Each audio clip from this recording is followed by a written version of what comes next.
மனித பிறவி என்பது யாரும் கேட்டு வாங்கி கூடிய பதவியோ பொருளோ கிடையாது.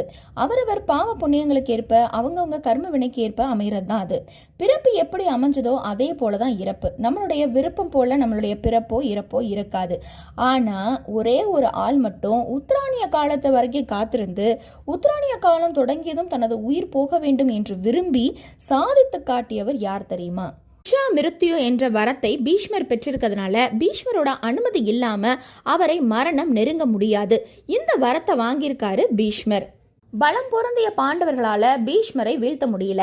இதை அடுத்து கிருஷ்ண பகவானுடைய ஆலோசனைப்படி ஆண்மையற்ற சிகண்டி என்பவனை முன்னிறுத்தி அர்ஜுனன் போர் செய்த போது ஆண்மையற்றவரோடு போர் புரிவதில்லை என்ற சபதத்தின்படி பீஷ்மர் ஆயுதங்களை கீழே போட்டு நிராயுதபாணியாக நின்றாராம். உடனே சிகண்டிக்கு பின்னாடி இருந்து அம்புகளை விட்டு அர்ஜுனன் வீழ்த்தினான். கண்ண பரமாத்மா பீஷ்மருக்கு நல்வாழ்வை ஆத்மாவை கொடுத்தார்.